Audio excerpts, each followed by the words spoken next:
Student, PGBP में depreciation कैसे calculate कर सकते हैं हम लोग, उसी के बारे में हम लोग बताएंगे। Depreciation as per accounting method तो हम लोग क्लास 11-12 में सीखे ही है, लेकिन depreciation as per IT rule कैसे होता है ये आप लोगों को समझाएंगे। So see this question, written down value and the block of the machine on 1 April 2018 is 5 lakhs।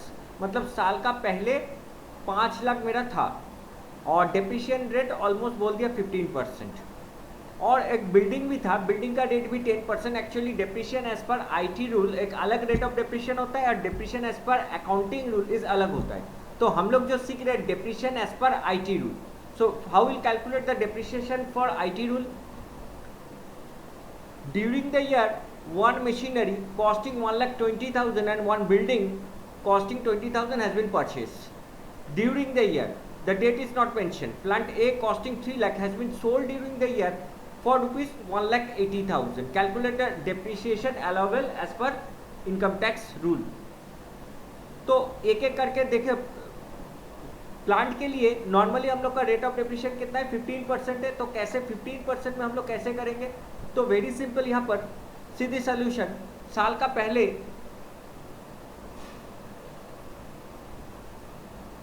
मेरा साल का पहले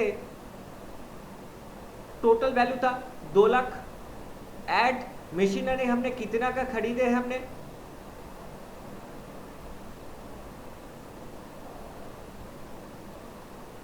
हमने मशीनरी परचेस की 1,20,000 का, तो यहाँ पर ऐड कर दिए 1,20,000 लेस, यही एक फॉर्मेट है, less cell of machinery.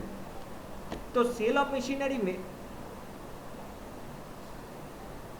Less costing था 3 लाख और सेल प्रोसीड था 1 लाख। इस रूल में depreciation as per IT rule में जस्ट सेल प्रोसीड ही हम लोग यहाँ से लेस कर सकते हैं। Sale proceed not the cost price. Accountancy में हम लोग कॉस्ट प्राइस नॉर्मली लेस करते थे, लेकिन इसमें क्या होगा, जितने दाम में हमने सेल किए सिर्फ वही यहाँ पर ट्रांसफर होगा, 1,80,000। तो फॉर्मेट में क्या है? Opening balance at purchase less sale proceeds.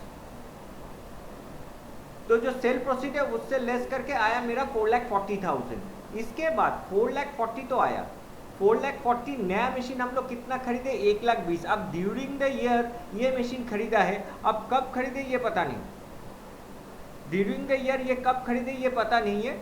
अगर ये depreciation as per IT rule का एक रूल है कि अगर ये मशीन कभी 180 दिन से, रिमेंबर 180 डेज से ज़्यादा यूज होगा तो फुल ईयर डेप्रिसिएशन चार्ज करना पड़ेगा, और अगर डेप्रिसिएशन 180 दिन से अगर कम यूज करेंगे तो उसका हाफ डेप्रिसिएशन होगा, 50% डेप्रिसिएशन होगा। लेकिन इसमें क्या है, इसमें कुछ बताया नहीं कि 1,20,000 कब खरीदे, डेट मेंशन नहीं है। तो हम सोच रहे हैं कि this such machine is for 180 days से ज़्यादा यूज हुआ है। इसके लिए क्या हुआ, तो रिटन डाउन वैल्यू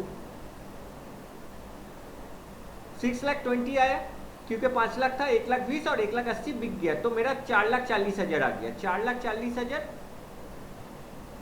4,40,000 आ गया। अब डेप्रिसिएशन कितना होगा? तो वेरी सिंपल, इसका रेट ऑफ डेप्रिसिएशन क्या था? 15% था।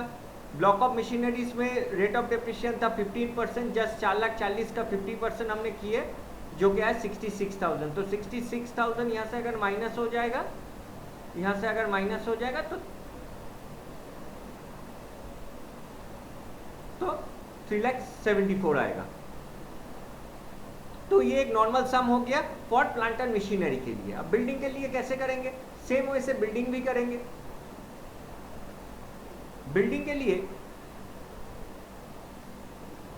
एक चीज याद रखना पड़ेगा, बिल्डिंग का रेट ऑफ डेप्रिसिएशन है 10%, रिमेंबर इट इज अ 10%।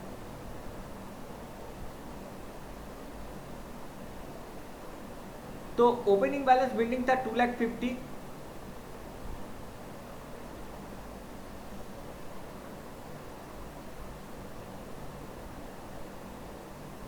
हम लोग परचेस कितना किए? Costing 2 lakhs has been purchase. 2 lakh का बिल्डिंग हमने खरीदा है, कब खरीदा है ये हमको बताया नहीं।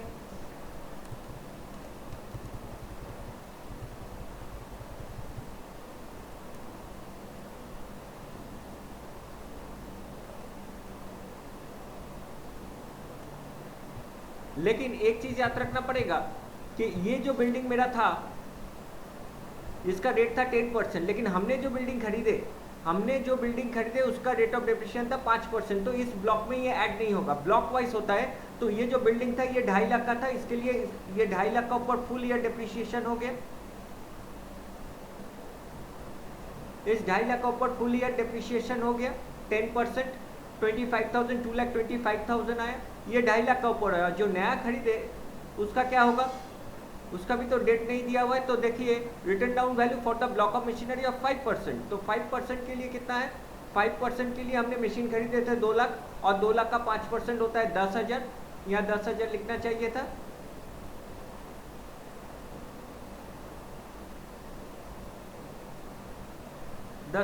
तो ये 1,90,000 आ गया। तो मेरा यहाँ पर इस सम में पर्टिकुलर इस सम में मेरा तीन type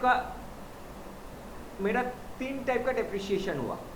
depreciation plant and machinery for block of 15% जिसका 66,000 आया, डेप्रिसिएशन ब्लॉक ऑफ मशीनरी जिसका रेट 10% है उसका 25,000 आया, और जिसका डेप्रिसिएशन अलाउ 5% था उसका 10,000। कुल मिला के total depreciation as per IT rule for the year 1819 this is 1,01,000। देखो यहाँ पर नोट किया है, यही बात बता रहे थे हम, it is assume that the assets are acquired during the year put to use for not less than 180 days, और we can say it is a more than 180 days. एक बार बार बता रहे कि 180 दिन से ज़्यादा यूज होगा तो फुल डेप्रिसिएशन, 180 दिन से कम डेप्रिसिएशन होगा तो हाफ डेप्रिसिएशन।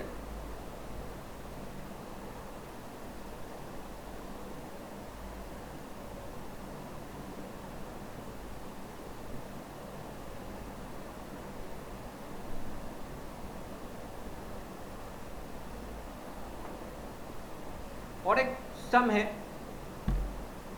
सीरीज सम, ये भी 15% का था और मोटर कार्ड था।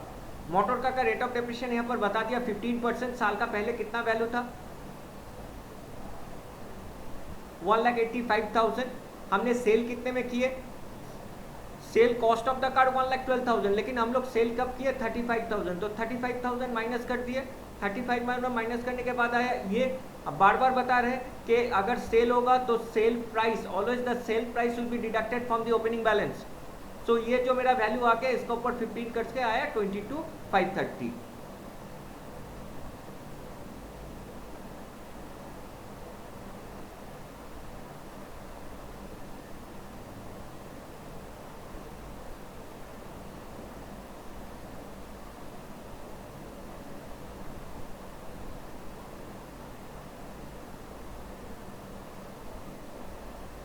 ठीक है,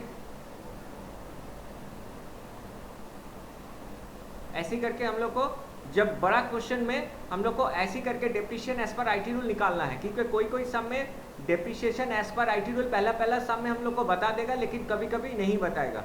सो this is the way to find out the depreciation as per IT rule. Thank you so much.